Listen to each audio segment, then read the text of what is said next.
welcome to Sequoyah, a Star Trek Adventures actual play featuring the Fantasy Grounds virtual tabletop powered by Nerd Eye Industries. Disclaimer, this is very much still a beginner's game, meaning that the players are new to Star Trek, the 2D20 system, Fantasy Grounds, or even all three. So there will always be instruction done during gameplay. So that's by design. This is there will be mistakes made though, so just bear with us in that regard.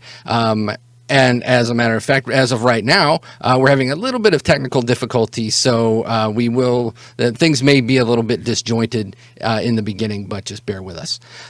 This is an interactive game, so that means that those watching live can directly affect the gameplay. So for 50 bits, that will give the group one momentum that is on top of the normally capped 6. So even if they are at 6 momentum, if you throw in 50 bits, that'll give them a 7th or 8th or 25th or whatever you want to do.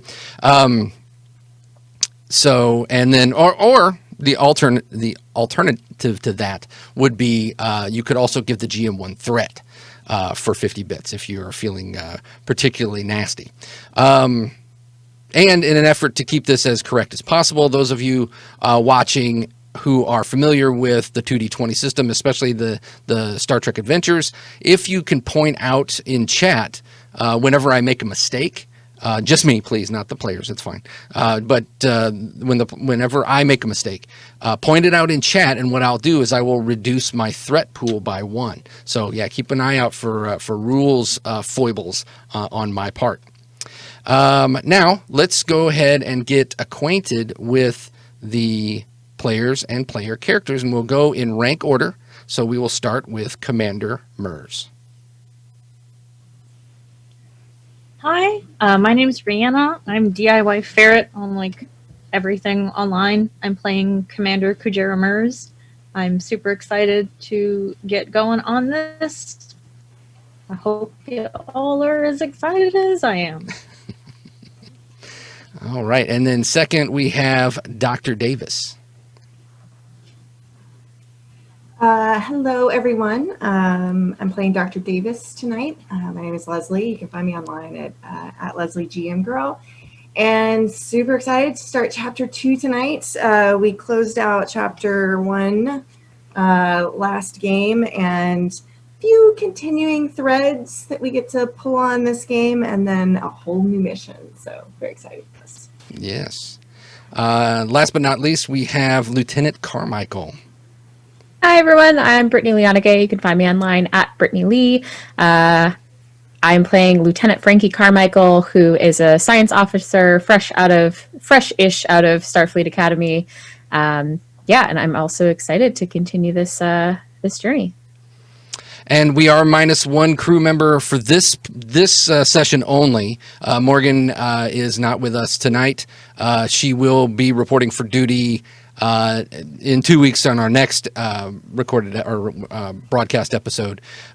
So Gideon will be on the ship. She's still dealing with Jan, which is the ancient AI that was found in the last mission. So she's got, like Saphaholic saying in chat, she got too distracted by the new tech. So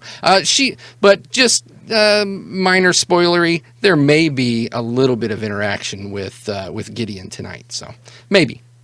And my name is Eric. I'm the GM for this show, and you can find me pretty much anywhere at Gamers Table or where Gamers Table Media can be found. Okay, so let's now that we've gotten acquainted or reacquainted with the player characters and their players, we are going to start this off with a captain's log. Captain's log stardate 5928.9. The Sequoyah is in orbit of Tonus 4. This world has a pre-warp society that has been closely monitored by the Federation for some time. In their last transmission, embedded observers have reported a significant spike in technological advancements, specifically in regards to the mining of a mineral called binarite. Those observers have missed their last 2 scheduled check-ins. In accordance with our highest directive, open contact with the Tony is prohibited, so investigating the disappearance of the observers and the suspicious technological breakthroughs required me to send Commander Mers, Dr. Davis, and Lieutenant Carmichael on a discreet fact-finding away mission to the planet's surface. Okay, so we are opening on, let me get my page right. We are opening on the away team having just beamed onto the planet's surface. Now, Tonus 4 is, and the first thing you notice when the transporter beam cuts out and you're getting your bearings, is it's dry. It's the dry heat, right? You're standing there. You can feel the moisture just almost being like sucked out of your body as you're standing there. It's that arid here. It's a clear, beautiful blue sky over an arid landscape. There are some snow-capped mountains in the background. Just for visual context, it's not unlike the Hollywood Hills. So as you're standing there, you notice that off in the distance you can see, like I said, the mountains, and then that's more towards the east of where you're standing. And then to the west of where you're standing, you can see a city in the distance, and I will share that with you all now. So you see this, it's a very industrialized looking, it almost looks like a refinery feel to it. Yes, chat, the universal backlot for the win. So it does look like the universal backlot. So yes, it's, you can see, and this isn't like it isn't a primitive society by any means. I mean, you can see ground cars moving around, maybe even a few, like not like air cars or anything like that, but certainly some maybe hover technology, things like that. So, they are on just on the cusp of probably being actually approached by the Federation at some point. But as of right now, this society is completely off limits. So my question to you is, and you were actually given a small briefing by the, let me see if I get my names right here. Lieutenant Sherwood, who is the ship's anthropologist. She actually had produced a like native costume, and which is just like jumpsuit, but you're not in your Starfleet uniform. You're in just like a jumpsuit. Now, it's up to you all how exactly this jumpsuit will look. It's really kind of up to you. There's a variation to it, so it's not like everybody's wearing the same silver jumpsuit. It's more of different colors for different times and things like that. So, okay. So go ahead. I'm going to say Kujera's has like a stupid hat thing that apparently is popular because he's got to cover his spots somehow. Oh, okay. Oh, like a hat with like little tassels or something on the side. Yeah, or something? like a little tassel hat. Maybe it's like a full like man, what's the word for it? It's okay. He looks stupid in it though. We can also say that Frankie, I did not plan this, but maybe she took her buns down to be a little less spunky punky. Yeah, just nice. Yeah, we all go. This is our Act 2 costume change. There you go. It's like the real animes. It really is Hollywood. Right, exactly. Dr. Davis always has the same braid no matter what. Love her. Classic. It's timeless. Doesn't matter what planet we're on. All right. So as you're getting your bearing, the commander, your communicator chirps. Mers. And you hear the captain. Hey, Kuj. Any contact with missing observers yet? No, Captain, we have not, and I would contact you if we did. I also distinctly remember telling you not to contact us unless it was an emergency. Oh, this is I made sure that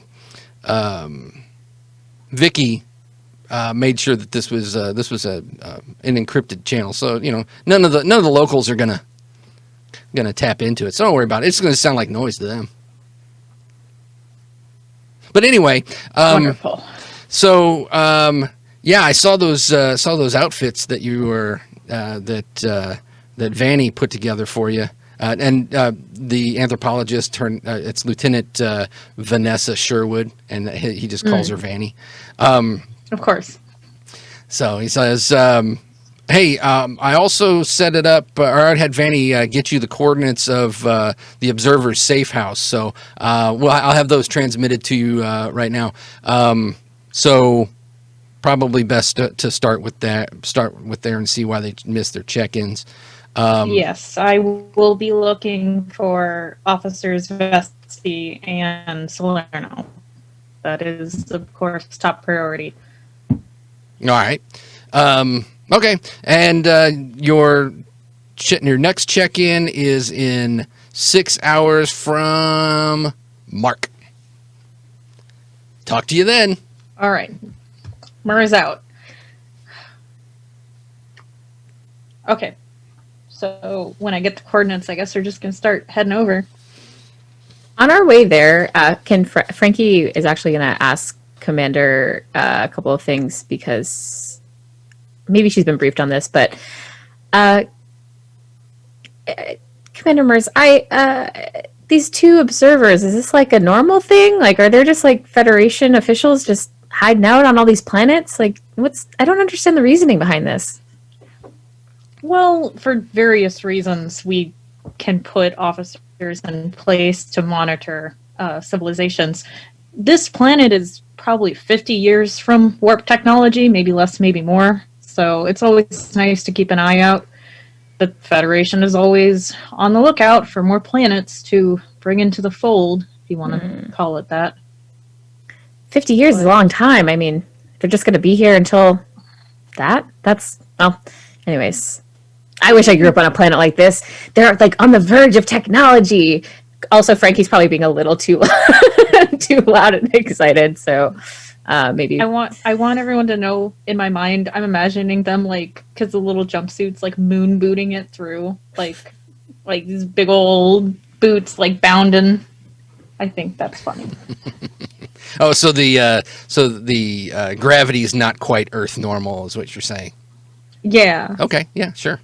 Yeah. And so then the wheeled vehicles that you see traveling have like big, like almost like industrial sized, like Tonka wheels, so that way they're much more heavy, so that they stick to the ground as opposed to bouncing everywhere.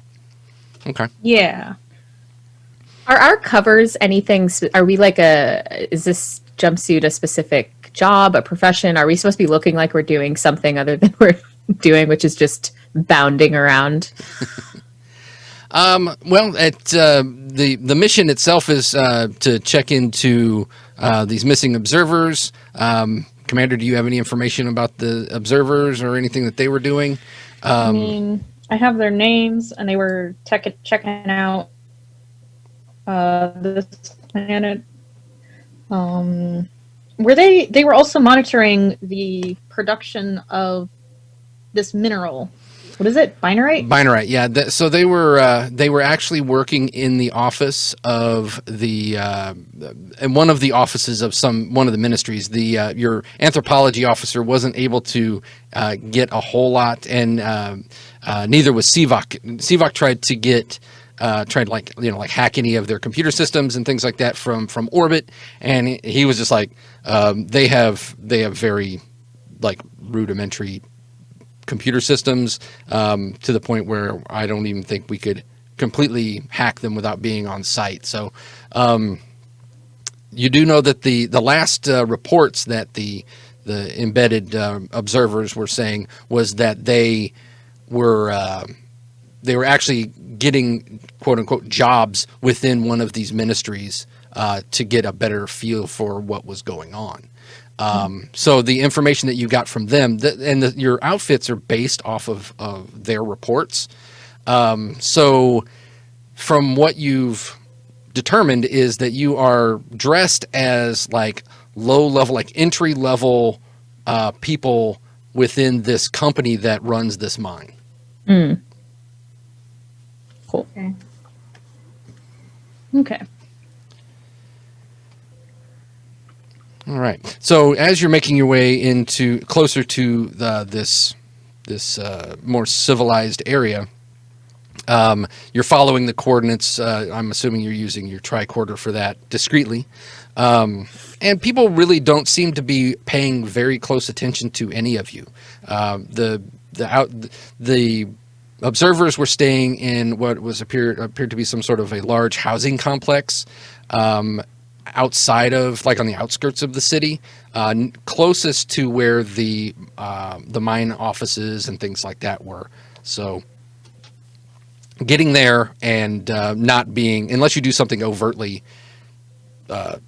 to draw attention to yourselves, no one's really going to pay that close of attention to you. And the other thing is, Mers, the other thing that you notice is that body alteration and decoration is not uncommon here.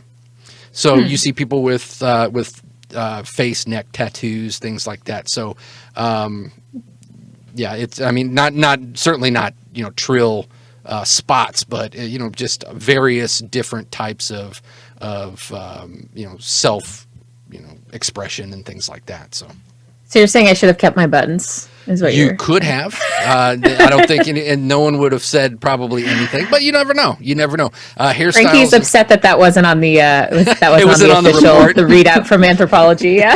Yeah, as you're standing there, you're like, you actually see someone walk past with your exact buns.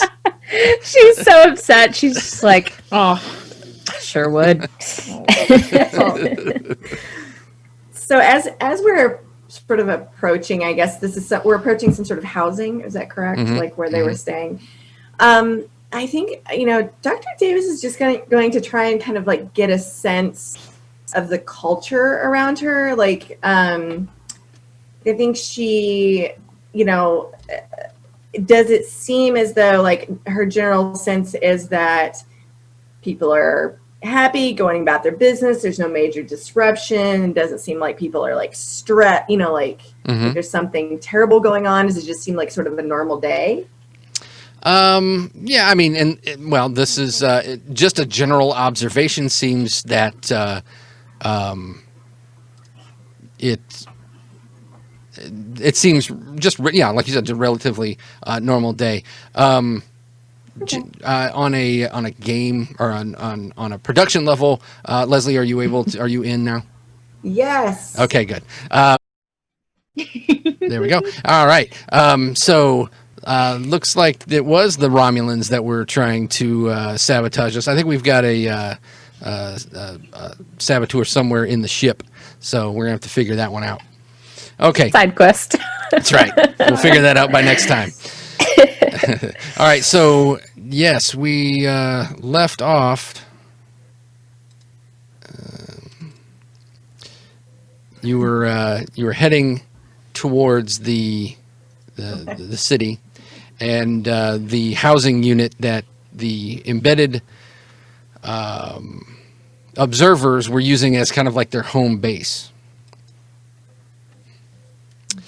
Yes. And I was trying to just get a feel for just like the mood of the people that we passed, just trying to like, does everything seem kind of normal? Are people like tense and upset, or do they seem like it's just like, average kind of day? Right. So once you are able to open up your character sheet. I can't. It says connecting. Oh no. I think you might have to release Kujera again or something. Okay. So I'm not seeing him. Yeah. Let's see here. Oops. This is why they call it live play. That's right. You can't get this. You can't get this anywhere else but live. No. All right, try now. So what I'm doing, for those of you who don't know anything about Fantasy Grounds, is that sometimes whenever you have a snafu or something like that, you actually have to release the player characters again to leave them open, because as you're looking at it right now, you're seeing, I can see everybody, but I can also see who owns which character, and so and now Kujera is now owned by Yes. Kujera.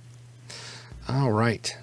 So This is loading, Eric. okay, so what we'll do is if one of the other two want to do a screen share while Leslie's is still loading, we can do it that way. So what I will do You have to is enable it, yeah. okay. Oh boy.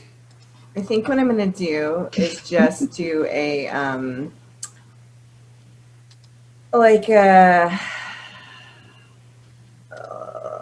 I can't look at my character sheet. Sort of like a perception, intuition type role. So, Right. So very likely that would be like an insight. Yeah. Yeah. Insight. And then which discipline? So Medicine? medicine, sure. Yeah. You're looking to see if how well they look like physically and everything like that. If there's some other stuff going on, that's Maybe totally I'll fine. do command. You could do that. Just to get more of an idea of their sort of like mental state. Okay.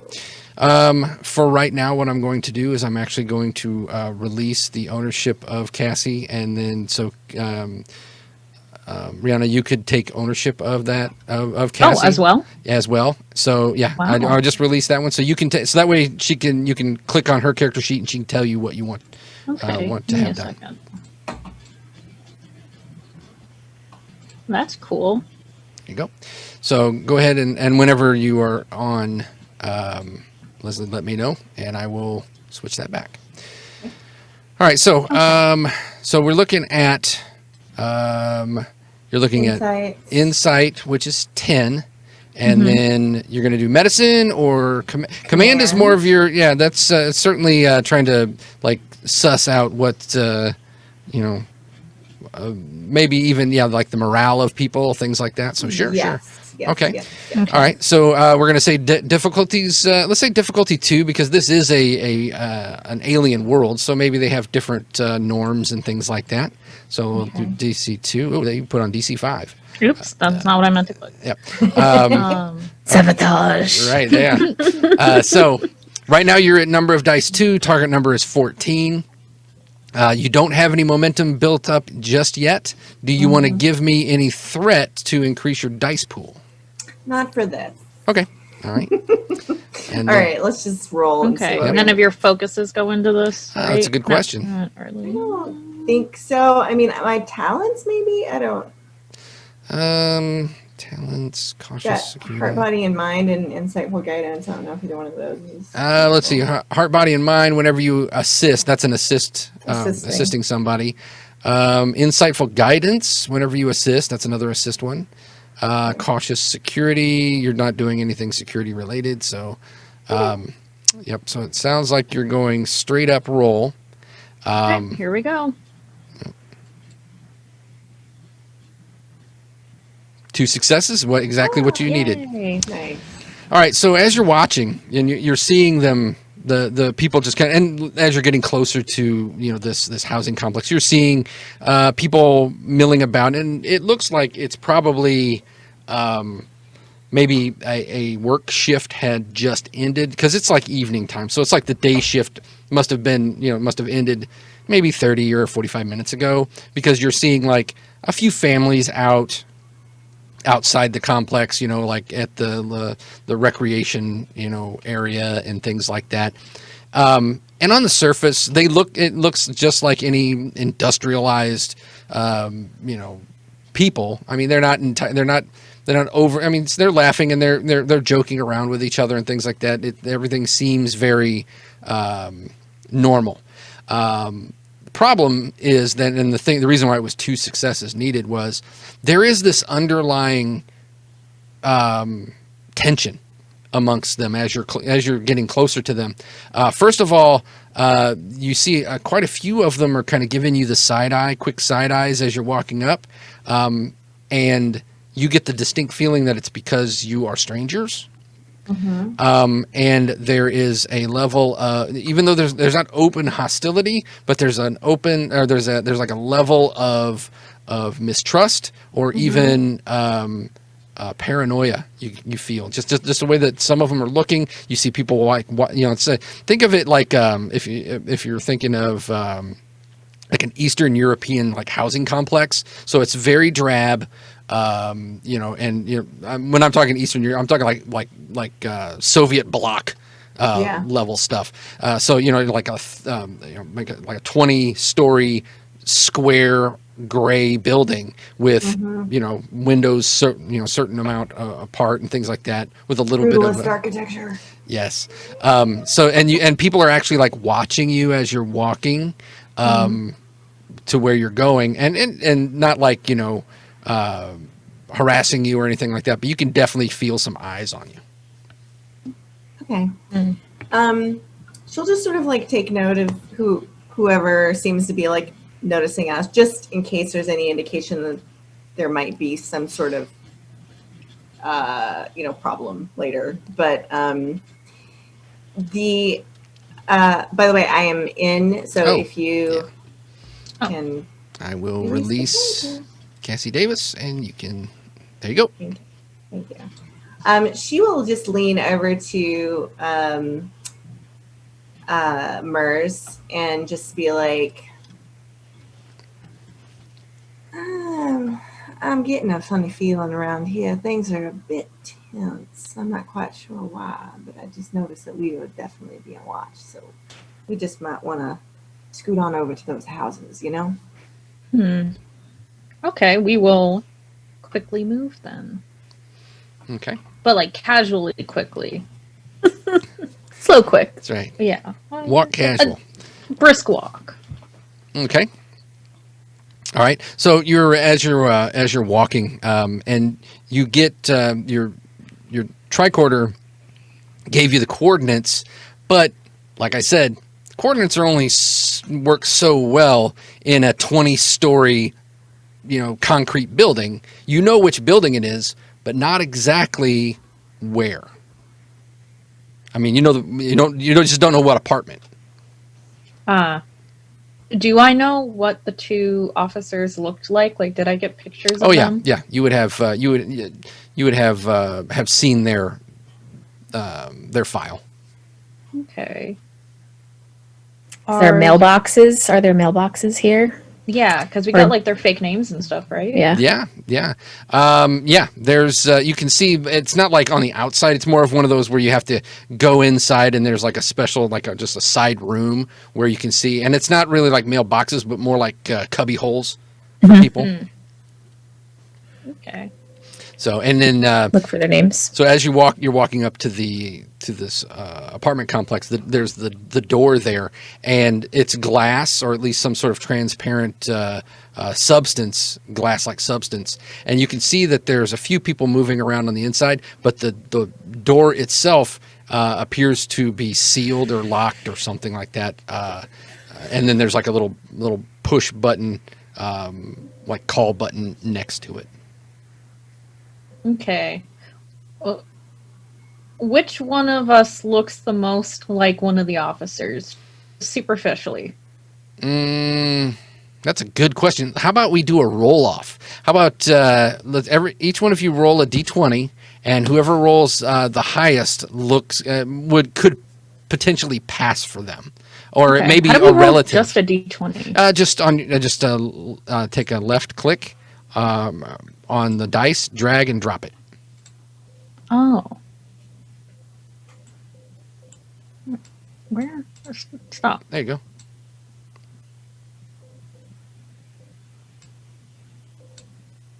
That's not working. You don't need to share your screen anymore if you want to. Oh, I thought I stopped that. Whoops. Left click. Just drag and drop. Not doing it? Where? Well, now I just wrote 7. No, that's not what I want to do. You're talking about my little dice right by my weapons. Right? No, under the chat. underneath Under the chat. Where it's black on the black screen. Yeah. Okay. Thanks. All right. But it's 3D. Okay. No, I'm with you. My eyes were like, nah. All right, so it looks Kujera like wins. of the three of you, Kujera, you look now. You look something like them. I'm It's two guys. Both of them smashed together. Right. Well, especially the names of the two are. I know I have them here somewhere. Oh, Gia Visi and Francine Salerno. Well, is that that's their actual name? That's their actual names, right? Yeah. What are their names? Oh, that their cover going by names here. Yeah, cover names. We'll go with, and you know when the game master didn't prep for that answer, so we'll say Dana and Gennaro. Okay, Dana and Gennaro. Hey, Game Master, did you prep for how the people on this planet talk like? They strangely enough, they talk very much like everyone else, like you do. So it's not gonna. There's not gonna be much of a problem. Okay. So Dana and Gennaro. Gennaro. Okay. All right. So I'm gonna ring the bell and like wave someone over. Okay. All right. And you see a young woman. Come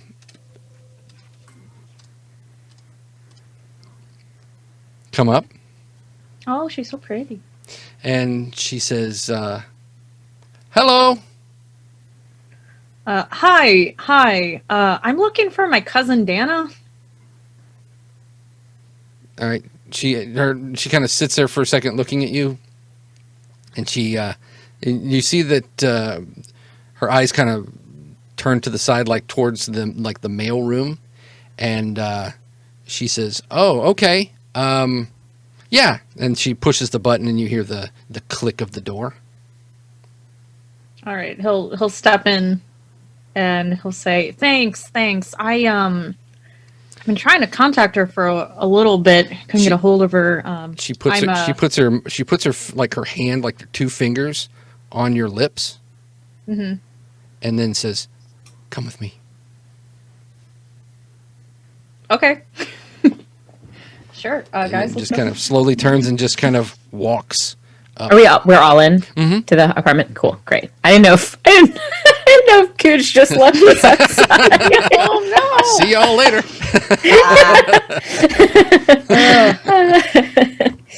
All right. Okay. So, yeah, she takes you to a staircase and she just starts walking up the stairs and she says, "No words until we get to the apartment." Okay. So Cassie's gonna give Kujera a look at that and be kind of like, Yeah, no. As they're going up, Kujera will like go kind of the back, and he's gonna click his communicator. Okay. Now this is original series, so the communicator is like a flip phone. Oh yeah, it's a flip phone. All right, he'll do the I'm hiding it in my jacket pocket. Oh no. Ooh. And does anyone pick up, or I guess? All right, so you're calling the ship. I mean, more like sending them a message. I guess that they don't really need to pick up. Okay, it's up to you. I mean, you could have your secure or your communications officer, Lieutenant Taylor, could answer, or could just respond to you just with like a blinking light that they acknowledge that they got your message, things like that. Yeah, the blinking light is fine. He's just gonna just basically as much of a text as we can do. Star Trek didn't figure out text. Nope. But Okay. But yeah. And so what is the message? He's gonna say, currently heading into the officer's apartment, being escorted by an unknown subject. Please stand by. Okay, and you get the blinking light of acknowledgement. Okay. Okay, all right, and so this woman, she and she's very she moves with an economy of motion. So there's no sway to her walk. She doesn't move her head very much when she walks. Very square shoulders up the stairs, and then takes you down a hallway and then walks up to a door. She puts her thumb into a just like a little groove in the door, and you hear a click, and then the door opens, and she steps in and she waves and she says, "Inside, inside." Okay, we'll go inside. Okay, and then as you go in, she closes the door behind you, and then she indicates, and it's very much like a studio apartment, with full on just like lounge pillows on the floor and things like that, and she says, "We must be very careful who we talk to and talk about in the open like that. I am Alenia. You are friends of Dana and Gennaro?" Yes. Alenia, why the secrecy? What's going on here?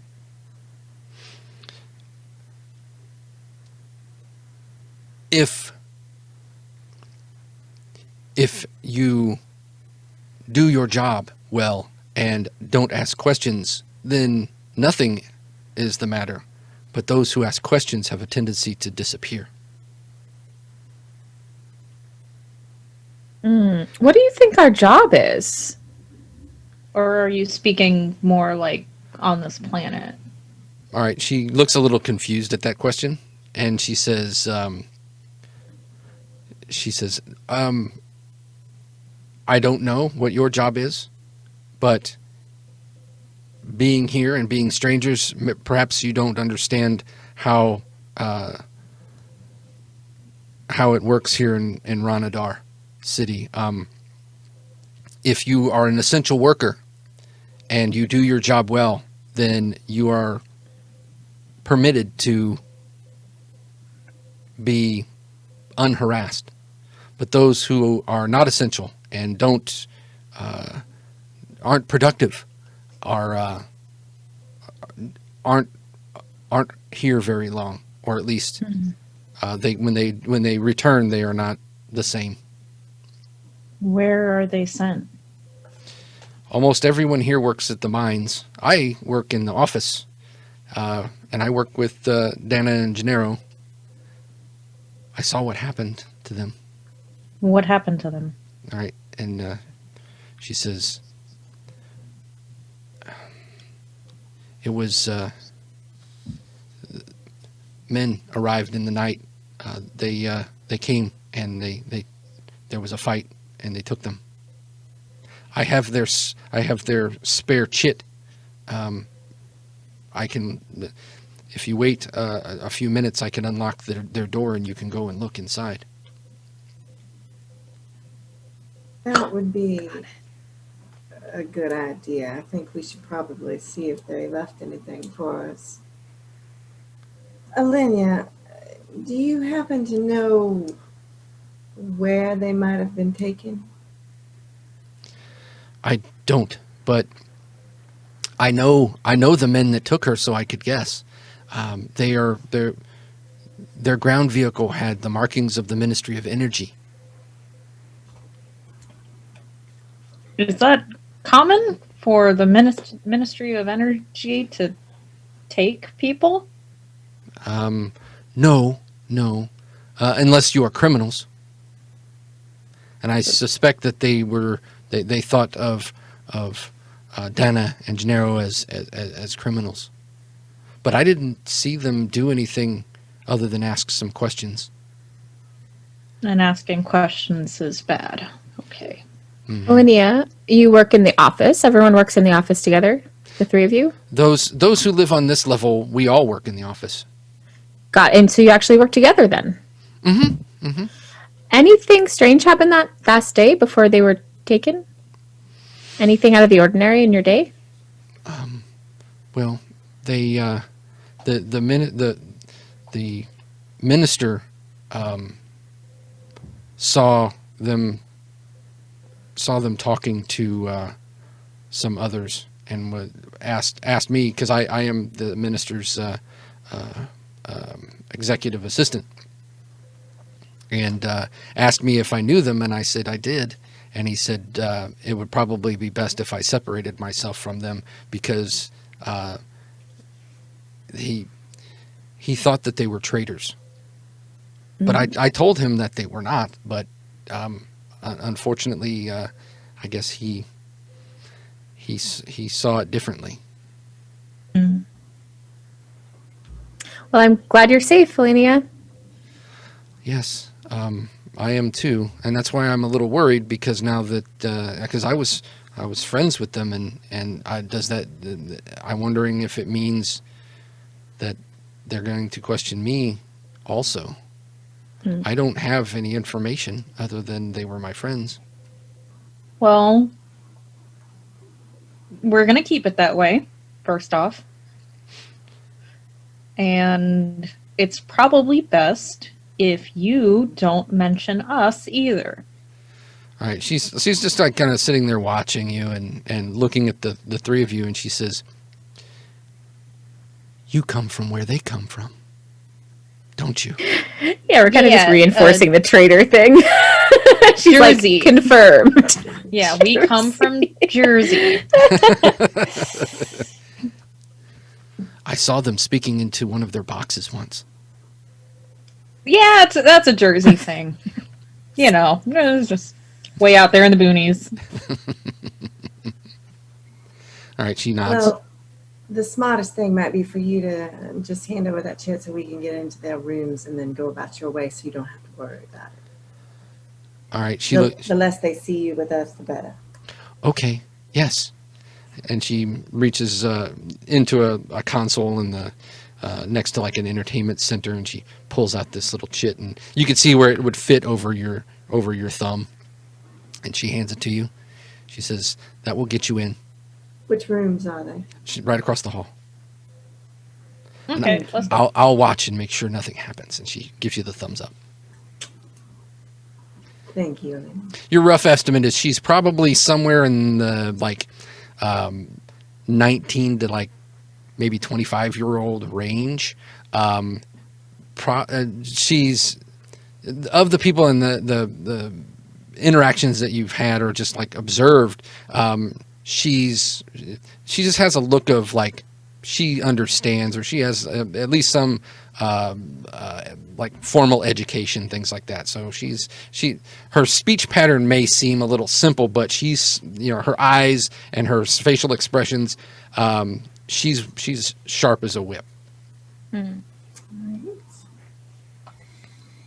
the point where her speech pattern doesn't quite match how she looks, to the point where maybe she's even bringing it, her speech pattern down a little bit. I get it. We're stupid. I get it. We're the stupid ones. All right, so we go check out the other apartments. And I think, just on the way, Dr. Davis is just wants to look outside and make sure nobody's coming. Okay. Just glance around. All right. So that sounds like. All right. So who's opening the door and going in while Dr. Davis is doing the quick check? Kujera. Okay. So you put the thumb chit on, and you activate the locking mechanism, and you hear the door go tick, tick, and open. And it's there's no knob or handle or anything like that. It's just you put your thumb on the little sensor thing. It reads the chit, and then it just kind of goes and just opens in the inside into the room. You just would push it. Lieutenant Salt would have loved to see that. All right. So Cassie, you go to the end of the hallway to look outside in from the hallway window. That is, we'll say that it is a, let's make it a security roll. whatever attribute you wish to use for that. We'll do insight security. Okay. Still no momentum in the pool. So any you want to give me any threat to this roll to increase your dice pool? No, I mean, I'm thinking this falls under her cautious security talents. Oh, okay, yeah. What is that? Let's see what that does. So you must choose a single discipline when you select this talent whenever you attempt a task with that discipline. Oh, so this is security. Whenever you buy one or more momentum, you actually get to reroll. So you would with momentum or threat, you would have to buy an extra dice to get a reroll. That's the way that works. Okay. All right. So what is my difficulty? Difficulty 1. 1. All right. Difficulty 1. And 2 dice. I think I just rolled at this point, right? Yep. Did not succeed. Oh, okay. All right. So as you're standing there, you're looking out the window, and you don't really. I mean, you're up high enough that you're getting good vantage point to see. If there was any. There's certainly not any vehicles or anything, like security vehicles or anything like that. So you're certainly not under that level of stress at this point. Ministry of Energy is not showing up with their vehicles to throw us in the back. No, not at all. Okay. All right. So you're keeping watch, and as you look back, you can see Alenia is actually in the hallway. It looks like she's watering a plant, but she's at the other end of the hall, and she's watching the staircase. And when she turns and you turn and look at her as she's doing it, she kind of gives you the thumbs up again.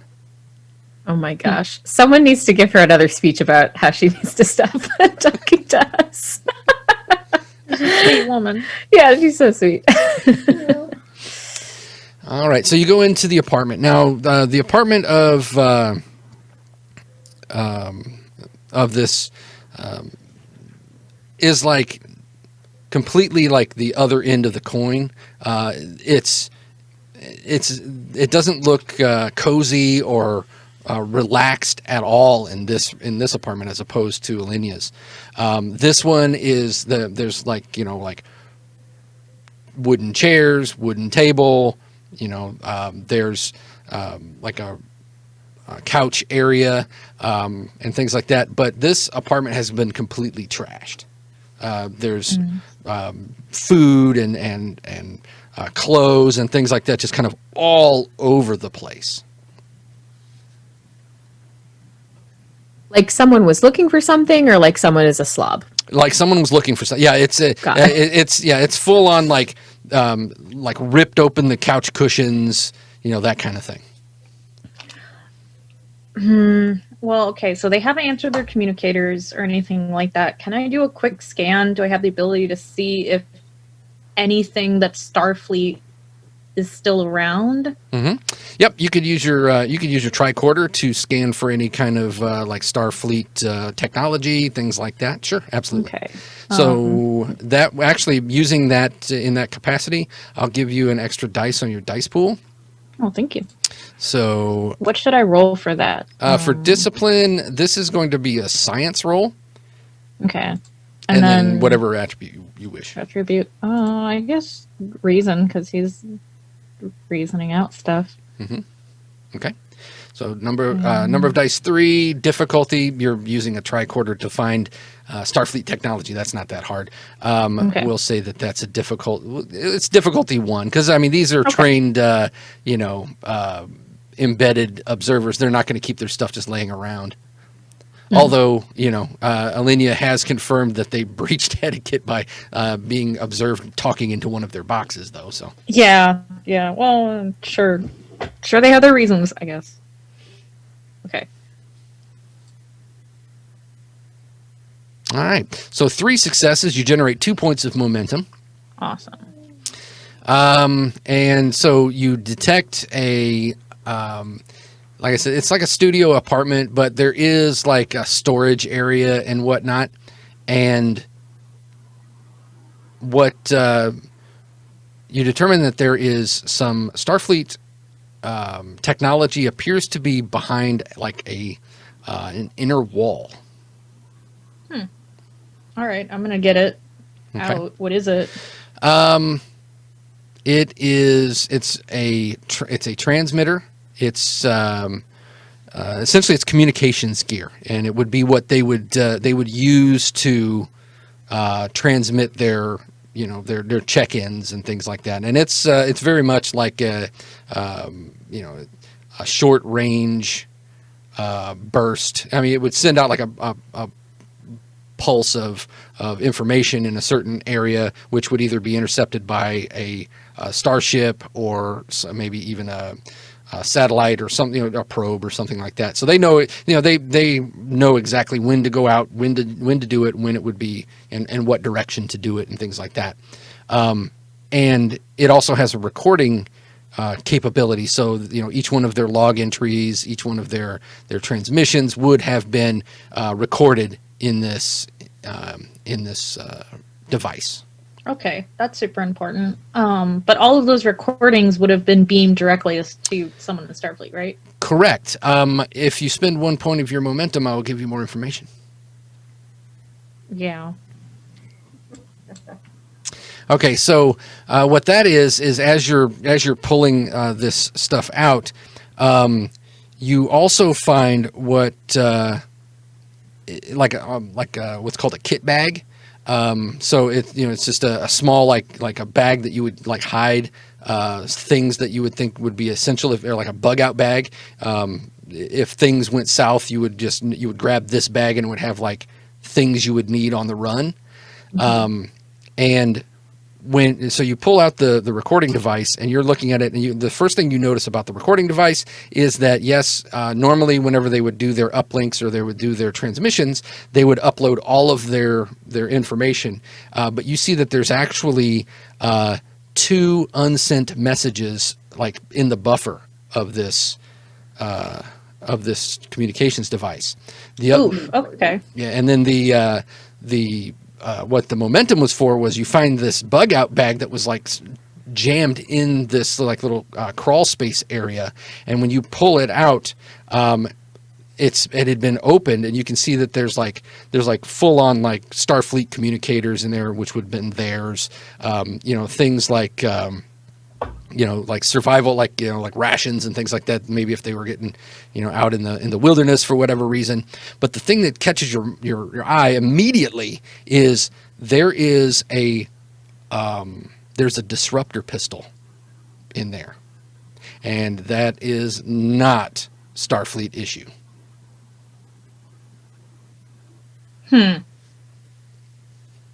All right. Well, can we listen to the messages then? Mm-hmm. Yep. All right. So the messages, there's 2 of them, and so it's and Dana is or the lead observer would be the one doing the logs and the entries and stuff like that. So Gia VC is the one that does it's her voice, and she's we believe that the Tony are being unduly influenced, and we now have at least proof that non-indigenous peoples have visited Tonus 4. I have retrieved an item of contraband from my neighbor across the street, who said that she was given it. It appears to be a weapon of some sort, although I am not trained in weaponry, so I don't know where it came from or what it is, other than I know it is beyond their tech level.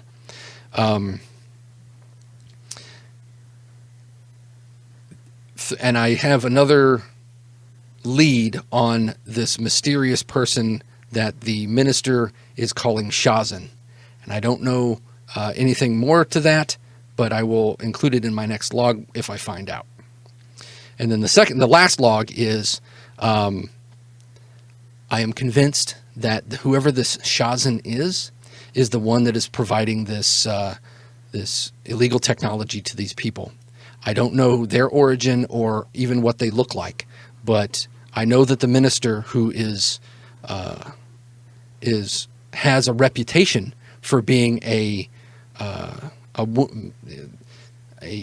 inventor of some status on this world, and is claiming all of these inventions, but I don't believe that that's so. I think this Shazin is the one that's providing them, providing him with this technology, and it's increasing his status amongst this society. I intend to go into and sneak into his office after hours tonight, and I will find out exactly what is going on and who this Shazin is. And that is the last message. It was never sent. Okay. Can Kujera hit send on those real quick to make sure they get up? Mm-hmm. Yeah. Okay, so he's gonna quickly hit send. Can any of us tell what type of phaser that is? What the make is? Actually, Frankie, you might have an edge on this being technology. I don't know. maybe Booksmart. Yeah, Booksmart Frankie might know. She took a class in this, probably. Right. It's weaponry, so that technically your discipline would be security on this one. Oh, really? Yeah. Okay. Well, No. I can try at least. Yeah, sure. Anybody can try. What would it be? 2 dice? 1 dice? It would be 2 dice. Now you can actually remember you can assist each other. So if one person wants to assist, then you would do the number of dice 1, and then you would roll whatever attribute plus security to see, and then your successes, the helper's successes, would add to the primary person's successes. I just imagine us all three just standing around this space. So, yeah, the doctor comes walking in after watching the hallway, and the two of you are huddled over in this trashed apartment over this weird looks like a pistol. Yeah. Okay. Yeah. So just 1 dice if you want to assist, I guess? If you want to assist. So if Frankie, who's going to be the primary, I guess I should ask. I will. Okay. Yeah, that sounds good. All right. So Frankie, to assist, it would be security. Then whatever attribute you want to use. You could even use fitness if you wanted to, which would be I'm going to just try and see how sturdy it is and whatnot, to the point, or even daring if you want to shoot it. I was thinking, daring only because this is exciting that Frankie's even being asked to help out with this. Okay. Yeah. Sure. Just just going from the seat of your cuff, pants. Yeah. Sure. No problem. There you go. There's a success. So, Kujera, you will get a success added to your successes. This is, I'm going to say this is a difficulty 2 for the purposes of your roll. Now, for the assist, it was only going to be a 1 to give you a little extra boost. Oh, darn it. So yours is going to be a difficulty 2. Right now, you are you're at 2 dice. You have a point of momentum in your pool. It's security. You're going to do reason again? Security and reason? Jackie, am I doing an assist? Yeah, that was what you just rolled. No, I I'm sorry. I'm looking at the wrong thing. So, yeah. I messed up. Yep. So, I'm sorry. Frankie, you need to do 1 dice. 1 dice. 1 dice, daring plus security. So you need a 9 or less, and then you would just roll that. And what's the difficulty? For an assist, it's going to be difficulty 1. It's just 1 always, Yes. yeah. Sorry about that. Wait, is it the red button? Mm-hmm. Yeah, they changed the interface now, so it's the red button. That was kind of scary. I love it. I won. You got 2 successes. Nice. It's that lucky red button. There you go. It's the red button. Did it for you. I guess let me do it again then to make sure, or do we just... Yeah, let's do it. Let's do it again. So Frankie gives you 2 successes added to whatever you get. So Kujera, you're going to be number of dice 2. Your difficulty is going to be 2. Okay. And you're doing... There you go. You got 2 successes. Oh, awesome. Do I get to generate momentum in an assist? You do. Well, what it does is, so Kujera generated 2 successes, and Frankie generated 2 successes. So you had a total of 4 successes over a difficulty of 2. So that actually will add 2 momentum to the pool. Nice. Good job, guys. There you go. Awesome. We both did it. Okay. Who made it? All right. So you identify this, and so with your 2 successes, what it does is number 1, this is a disruptor pistol, which is illegal in the Federation. Because they don't have stun settings. They are particularly painful. It's not like they you shoot somebody and they just vanish. It's a lot of times it can take, a second or 2 for you to actually like vaporize. So it's particularly brutal. So you know exactly what it is. You know it's not Federation, and you know that. For the most part, it looks like it has been heavily modified. For a point of momentum, I'll give you more information. Yeah. Yeah. No, I'm always going to do it. No, I'm added it. Adding. Sorry. Sorry. Yep. So go ahead and drop 2 instead of 1. Yeah. There you go. All right. As you're looking at it, you, however, maybe one of your, being joined, you have memories or whatever, but a MERS at one point has seen an Orion disruptor before. Well, now that doesn't necessarily mean. I mean, you can. It doesn't mean it's Orion. Right? Yeah. It's certainly Orion tech, but it's Orion sells stuff to basically anybody. Yeah, no, although that is like real Star Trek logic that whatever you find first is entirely that, and then the episode proves it right, because no one ever thinks to buy someone else's technology and use it to throw Starfleet off. Right. All right. Well, he's gonna take that gun and hold on to it, because I don't want it falling in anybody else's hand right now. And I guess take the rest of the Starfleet technology too, because I don't want that falling into anyone else. Oh, also, it's not true. You're right. There are certain. Chat says not true. I'm sure there are certain episodes that they do think to do that. Is there a second apartment, or is this the only one? You mean like for the observers? The other observer. No, they live together. They live together. Yeah. Okay. That's nice. They were roommates. Oh no, it's well documented. They were partners in every sense. Oh, partners. Oh, got it. Okay. Cool. All right. So we have the things. Any thoughts on where we should go to next? Well, I guess to the Ministry of Energy and hopefully try and figure out where they were taken. Maybe the office. We could complete. I mean, what did the last message say? They were about to go to They're about to sneak into the Minister of Energy's office, right? Right. Yep, that was the last thing that was said. Complete the Federation mission. Although maybe that's exactly what got them into trouble. Yeah, I guess I can see if Paul passes their cousin as well. All right. Should we check with Alenia to see if she can help us? Because she works there. Oh man, I don't want her. I don't want to bring her into this again. Actually, I said that immediately, regretted it. Yeah, no, it's probably at best if we don't involve her any more than necessary. She's already putting herself in harm's way for us. Maybe there's just some intel she could give us, just like verbally, to make it tell easier. us where the office is. Yeah, like where that security is. that sticky back door might be. Also, like which office we're looking for, or at least where the trucks could have taken them. Well, it sounds like there might be some information in the ministry's office, so maybe we start with the mining office and then move on from there. All right. So let's head back over and nicely ask, I guess, where the offices are.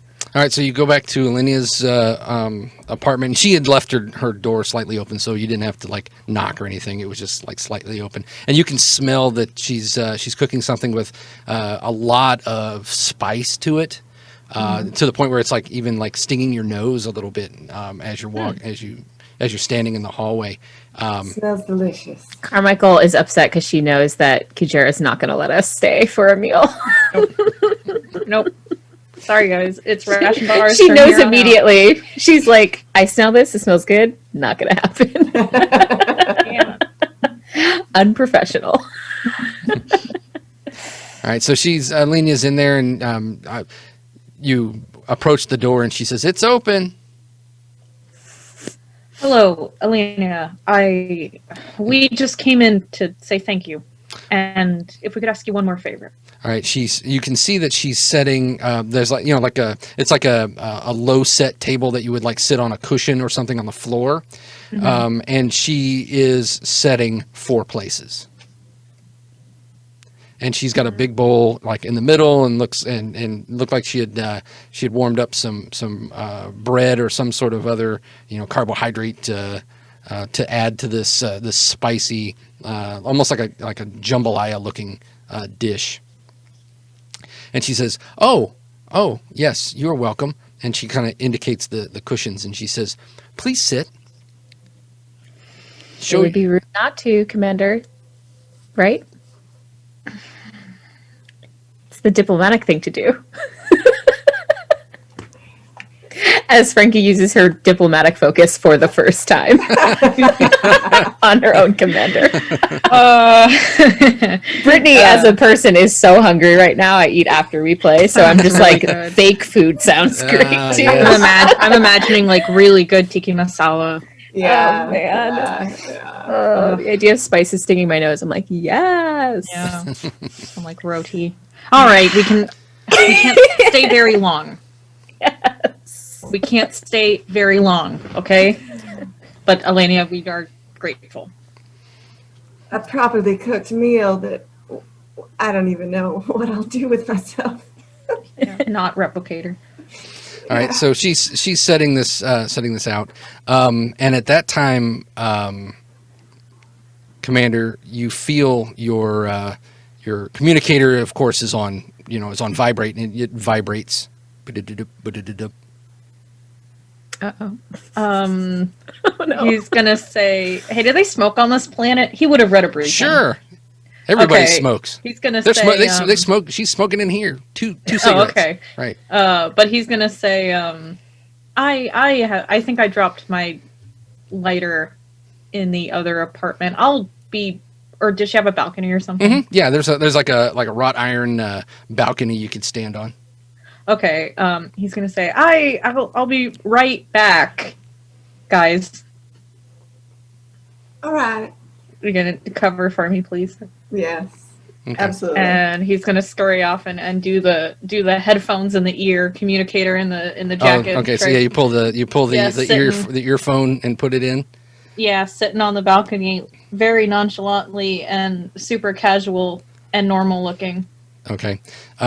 You hear the voice of Brock Grayson, your chief engineer. He's back. He's back, and he says, "Oh, good. You're going to listen to this directly, so I don't have to. So I can just transfer it over to you." And that's all he says. And then you hear a message come through. Hey there, space cowboys. It's Gideon, back on the ship. Can't be with you right now because Jan is doing something really interesting. Want to make sure he's got all of my focus. Okay, so here's the dealio. The seismic dampeners that are being used were originally designed for deep space asteroid mining. Very cool. They used focused shield emitters at opposing polarities to adhere them to the underlying ferrous metals and bind them. You probably didn't understand a lot of that, but here's the problem. The lack of tectonic movement is causing a backup of kinetic energy, and eventually something's going to have to give. The shield emitters or the tectonic plates, which will destabilize, causing a catastrophic fracture.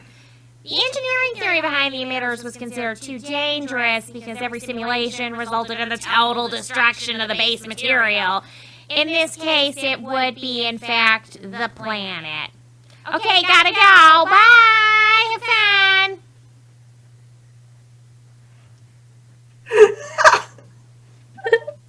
I could have listened to like 10 more minutes of that, honestly. Yeah. There's a ASMR. Gideon talks to you about tectonic plates. It's like definitely lulling me into something. All right, so that and it was a lot. So yeah, Gideon sends this message to you directly. It's not like it was a recorded message, but doesn't wait for any kind of reply. Just severs the connection. Yeah. That's fine. Okay. Yeah. All right. Kujera's gonna go back inside and sit down. And has everyone started eating? Yes, it's Okay. just started serving. Yeah. Okay. They can eat a little bit, and then when it's a little after, he's gonna say, Elenia, I thank you, first of all, for all of your help. Mm-hmm. We have a question, and then I need to say something. The question is, do you know where the officer or the Ministry of Energy's office is? Yes, of course I do. That's where I work. Wonderful. You don't have to take us there, but I would appreciate if you wrote it down or gave us directions because we need to go there. All right, she says, they don't allow tours. No, we just want to see the outside. Yeah. All right, Anyway. her eyes kind of squint for a moment. She says, "Uh-huh," and then she says, "You can't get in. You don't have authorization, but I do. No, that's why we're just going to go look at it. But I do." Elenia, the second thing I want to say is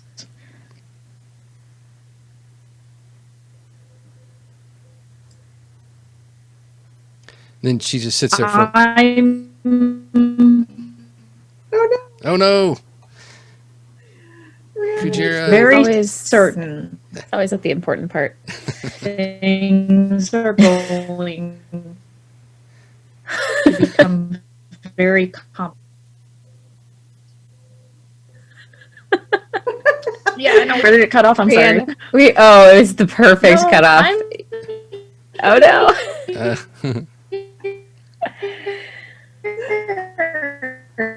Why would Zoom think that's better to show us than just cutting off the audio entirely? I don't know. It's so bizarre. Rihanna, are you back?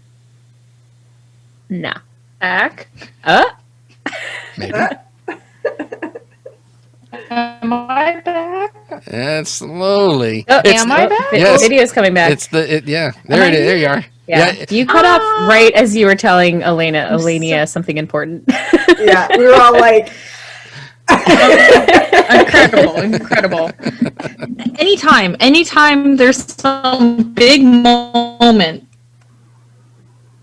anytime, of course. I'm telling you, like, there's something cosmic happening tonight. Yeah, it's really weird. Technology. It's bad. All right, he's gonna say, Elenia, whatever. We'll start over. She has authorization. Yes. Why? Why is this curse upon me? Me? Okay. He's gonna say, things are most likely going to change. Not just for you, but a lot of people. She nods.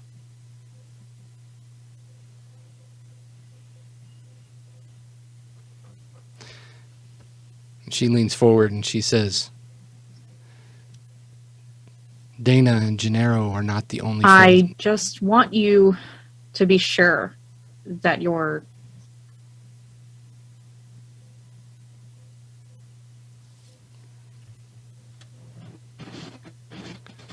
Uh-oh.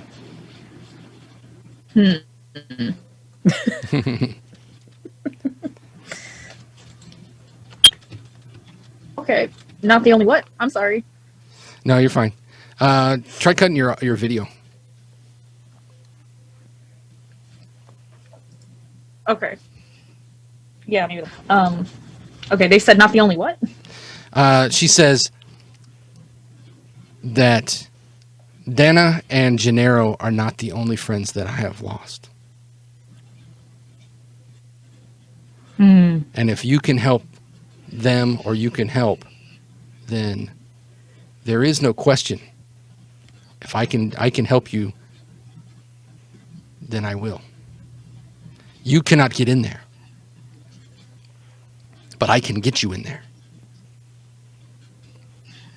Okay. Thank you, Alenia. And are they done with eating? Yeah. I mean, that's fine. Never, Okay, sure. but yes. Never. Oh, you can make a little dinner Leftovers. roll and stuff your pockets. Let's go. Sounds good. But he's gonna say, "Thank you, but they're not lost yet." And then, yeah, I guess when we're all done, let's go to the office. Okay. Alenia, do you Uh-huh. know why your other friends disappeared?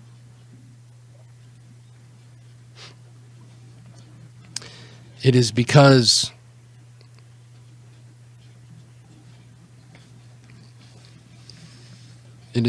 enemies of Coresto, political enemies, those who speak out against him and his new ways, he has a lot of influence and is paranoid of those who speak against him.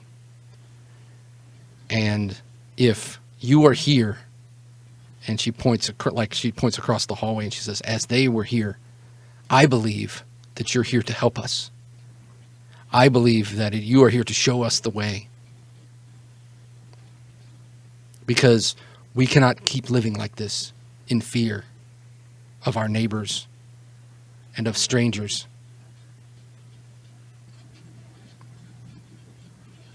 I understand. Thank you. Is Coresto the prime minister of this? She shakes her head. No, Coresto is the Minister of Energy. Oh, just the minister of He energy. is my boss. Yeah, got it. Yes. Yes, got it.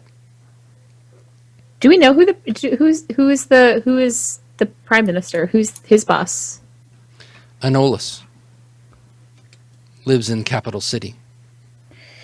Is he are they favorable? Are they They are rivals. got it. Coresto has more power because of his inventions, and it is only a matter of time before Coresto becomes the new prime minister.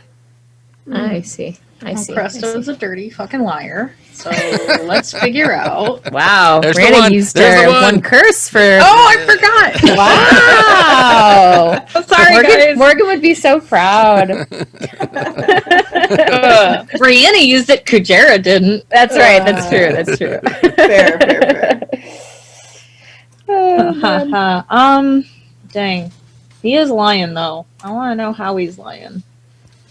Well, maybe we can just help some information get out to the rat people. That's what I'm saying. And like that's what I'm trying to hint at with I put down her picture and now I already forgot her name. Alenia. Alenia, yeah. Mhm. Yeah. That's what I'm trying to hint with Alenia because I feel like we're about to go contact here. So Sorry, really quickly. Alenia didn't tell us about the Shazan character, right? No, that was in the recording. That was in the the transmission. ones that didn't go out. And I guess actually, did Commander relay? I don't know that I don't know that he would have had a Not chance to said even that relay yet. that to us. That was Nope. you were in the room we all when heard that. Yeah, you all. I would've- haven't. I haven't. Oh, that was relayed the all just like tectonic out stuff. loud. I see. So it's only Salt's message that we probably don't Correct. have. Yeah. Okay, got it. Which is, I'm trying to figure out when I should say that. Should I say it in front of Alania? I don't think so. So I mean, I'll I think wait. she's kind of stuck with us at this point. Quickly, Carmichael will. Oh, this might be a bad idea. Alenia, does the name Shazan ring a bell? Have you ever heard of that phrase? Oh, Her. I hate when you do those She perks movements. up. She perks up. Shazin. Yes. Yes, Shazin is the minister's liaison. Is his how you say I know what I wrote down. Too many pages of notes. Like a Special assistant. She kind of looks for a moment, like when you say guru, and says, maybe in a way. They talk a lot. I've never seen his face. He keeps his face covered. Says that he is. So in a way, yes, very mysterious. So guru, that would be a good word for that. Yes. Could you describe him? I mean, I know you said he's wearing a mask, but height, anything. And looks at Kujera and is like, about your height and build, maybe a little bit shorter, perhaps, thin build. And when did Shazin show up? Like, Shazin was born and raised here on Tanis, right? That is a good question. I don't know. Shazin hasn't been here very long. Probably within the last year, the minister started bringing Shazin around. Okay. And Shazin also works in the office as well, or Shazin is around the office? Shazin only stays at the mine. Oh. Shazin is in charge of the mining operation. Interesting. Okay. How far is the mine from the office? A few miles. Okay. Has the mining operation changed in recent times since Shazin arrived? Oh yes. It is. Shazin and Cresto work together on the stabilizers. What stabilizers and what are they doing? She says. She shakes her head and she says, "Well, I don't understand it completely, but Cresto is a genius of an inventor." And has invented a way for us to be able to. She kind of sits there for a second. She says, "As you may or may not know," and she kind of hesitates for a second, and then she says, "Well, as you know, we are always we have the quakes always, but Shazin and Cresto have figured out how to stop the quakes, and in doing so, has made it so we can now do the mining." Okay. Kujera's gonna make a face, and he's gonna say, "So about those plates," and he's gonna give a brief breakdown on what Gideon said, and he'll preface it by according to our friend Gideon, so you guys know. Mm-hmm. And then go into that about how they're kind of bad news, and we should probably fucking stop them soon. Oh, That's 2 for you. Damn. that's 2. Oh, guys, I'm usually so much better than this. Yeah, Oh, I'm Your so video's sorry. off. You're just, It's just like running wild. That's right. I'm not trying to raise this rating. I'm so sorry. I am so sorry, everyone. So Expect a call-out post for me, please. So the stabilizers are in fact endangering the planet because they are essentially causing an instability that will eventually result in something catastrophic. Yes.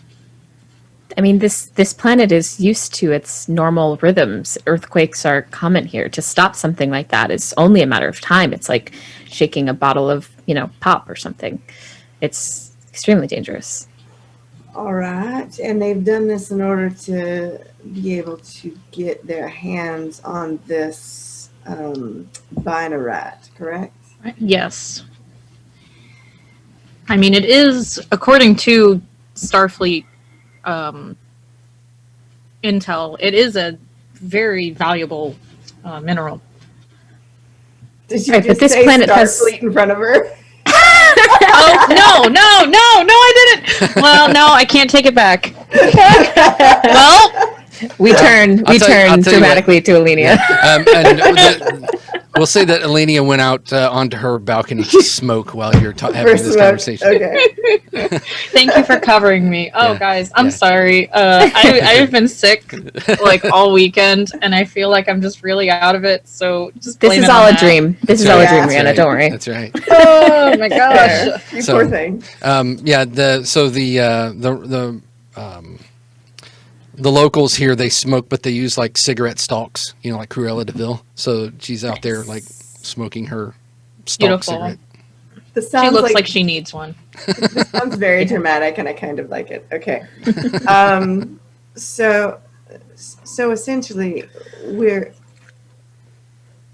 I really need a sample of this banneret for my research, but I'm trying to determine how I can get my hands on it in the midst of all of this, because our number one goal needs to be stopping apparently this minister who's going to destroy the planet with this off-world tech that he's using.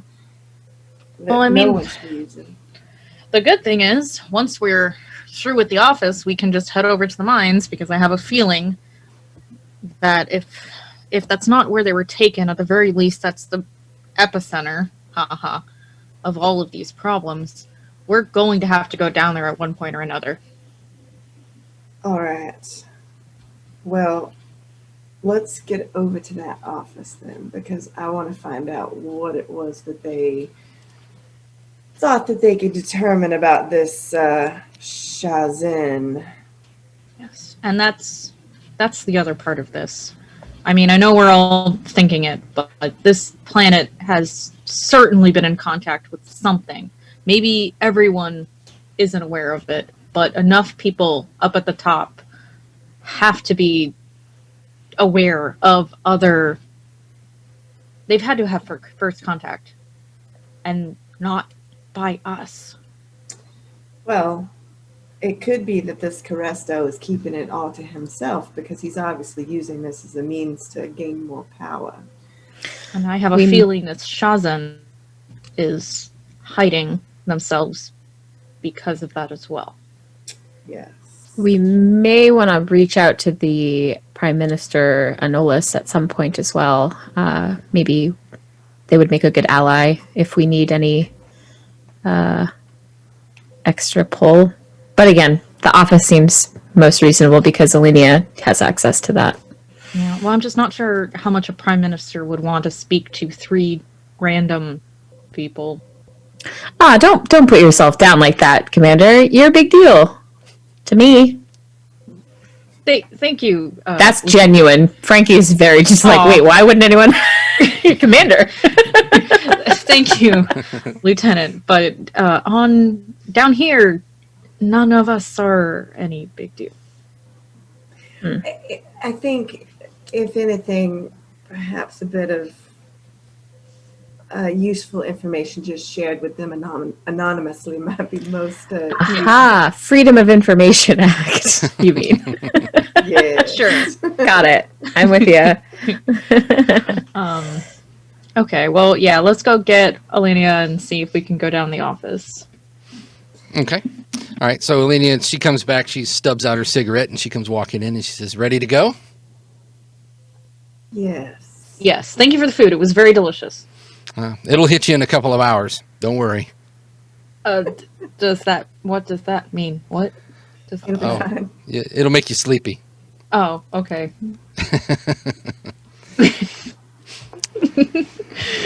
All right. So you're going to the Minister of Energy's office. Yeah, if anyone asks, we're janitors. Sure. All right. So we will cut immediately to you going into the minister's office. Okay. So yeah, it's with Alenia in tow. She's the minister's executive secretary. Can do basically whatever, she has access to the office at all times, things like that. So she gets you into the building, tells tells security that you are with her, and they just are like, whatever, and you can tell by just the way they react to her. Number one, she's super popular. She's super nice to everybody, knows everybody's name, to the janitors and security officers. It's like, hey, Bill, hey, Tom, hi, Lucy, that kind of thing. Knows everybody. How's your mom doing? All that stuff. So, everybody, all she has to say is, yeah, they're with me, and nobody asks any questions. And leads you into the offices of the Minister of Energy. And you can see that in the far office, like the main office in this area, there's a light on under the door. So you know that there's somebody in the main office. And you see her head kind of tilt sideways a little bit, as if that's a little odd. Okay. Can we just kind of hang back? Does she want to go see if anyone's in there?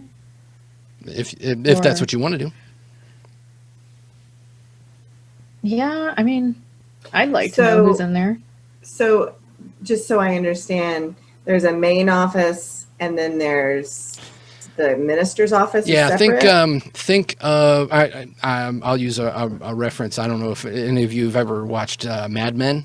Sure, the typing pool. Yeah, so you have the typing pool in the middle, and then you have executive offices on the ringing it, and then there's the main person's office in the middle of that ring, and that's where the minister's office would be. So the minister would have an undersecretary and all these other hench people that would work for them, to which Alenia is the person who sits right out front of his office. Okay, so someone's in his office. Mm-hmm. Okay. And like I said, and her reaction to that light being on, someone being in the minister's office, took her by surprise. Okay, actually, Kujera's gonna knock on the door. All right. You hear a relatively friendly voice say, yeah, come on in.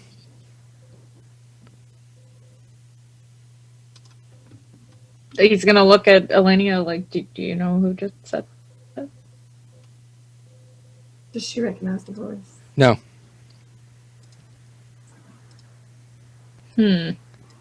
All right, Kujera's gonna open the door. Okay. So as you open up the door, this person is standing in the office and is not behind the desk, but more has their back to the door, as if they're looking for something on top of the desk. And then the door opens and they turn around, and then this person turns around and kind of stops and looks at you, and the rest of you are behind Kujera, and you see this man who then looks right at Frankie and goes, Scout? What are you doing here? And that's where we'll end the episode for. What? That's your Oh! Dad's here! Cliffhanger! Cliffhanger! here. Oh, my heart is beating so fast. And he's just like, hey. You got a whole dad. Wow. Oh, One whole dad is here. I have to come back for this. What? Wow. Oh man. All right. Wild. So I apologize to everyone for the technical difficulties. We hopefully we'll be playing again in 2 weeks, and we will have some we'll have some better tech. I think somebody in chat was blaming the Ministry of Energy for the shoddy work. Yeah, if we had a binarite powering our machines, we'd be fine. That's right. That's right. I think it's because we didn't have Gideon here to fix it. It was just the perfect storm of things, right? Right. Yeah. All right. So let's go ahead and go around the table again and let everyone know where you can be found, and we'll start with Commander Mers. Hi, I'm Rihanna. I've been playing Commander Mers. You can find me at DIY Ferret on everything. Always around to talk with Star Treks. And I'm always super happy to play this game, and I'm so like, I can't tell you how genuinely thrilled I am to be able to come and do this every 2 weeks. So thank you all for stopping by. All right. And then we have Dr. Davis. Hi, everybody. My name is Leslie Wilson. I've been playing Dr. Cassie Davis, the Chief Medical Officer for the Sequoyah, and love this game. Super excited to do this. You can find me online, Twitter mostly, at Leslie GM Girl. Always willing to talk about all the games, all the stuff games. That is my sole purpose behind my Twitter account. But yes, thank you so much for coming to watch us tonight. And last but not least, we have Lieutenant Carmichael. Hi, I'm Brittany Liana Gay. I've been playing Lieutenant Frankie Carmichael, who has a whole dad. At least that. Super excited for that. You can find me on Twitter at Brittany Lee, Leigh, and you can find me also on the podcast D20 Dames, d20dames.com, and on Twitter, where we do D&D every other week, all family-friendly podcast. Yeah, that's it. Nice.